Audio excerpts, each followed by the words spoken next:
இது நம்ம கிச்சன், நம்ம சமையல். ஈஸியா ஜாலியா சமைக்கலாம் வாங்க. பூண்டு மிளகு குழம்பு இப்படி செஞ்சு பாருங்க.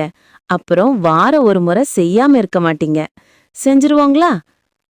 தேவையான பொருட்கள்: பூண்டு 1 பவுல், தக்காளி 3, மிளகு 2 ஸ்பூன், சீரகம் 1 ஸ்பூன், சோம்பு 1 ஸ்பூன், கடுகு 1 ஸ்பூன், வரமல்லி 2 ஸ்பூன், மிளகாய் வற்றல் 3, கருவேப்பிலை சிறிதளவு, புளி 1 எலுமிச்சை பழ அளவு, நல்லெண்ணெய் தேவையான அளவு, உப்பு தேவையான அளவு.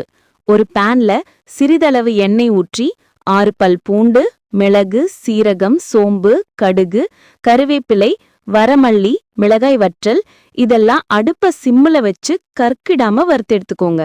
வறுத்த பொருட்களை ஒரு தட்டுல கொட்டி ஆற விட்டுருங்க. இப்போ அதே பேன்ல தக்காளிய வதக்கி எடுத்து வச்சிருங்க. சூடு ஆறுனதும் வறுந்த பொருட்களை நைஸா அரைச்சிருங்க.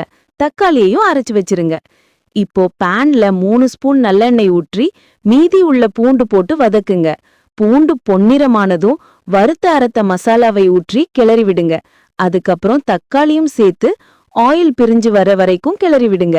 ஆயில் பிரிஞ்சு வந்ததும் புளிய கரைச்சு ஊத்திருங்க. தண்ணி அதிகமா சேர்க்காதீங்க. இந்த குழம்பு கிரேவி பதத்துல இருக்கணும். இப்போ உப்பு சேர்த்து குழம்ப மூடி வச்சிருங்க. 5 நிமிஷத்துல குழம்புல ஆயில் பிரிஞ்சு வந்துடும். இப்போ நம்ம பூண்டு மிளகு குழம்பு ரெடி. சூடான சாதத்துல ஊத்தி சாப்பிட்டு பாருங்க, சும்மா சுருக்குன்னு இருக்கும். சனி இருமல் இருக்கும்போது இந்த குழம்பு சாப்பிடுங்க, தொண்டைக்கு இதமா இருக்கும்.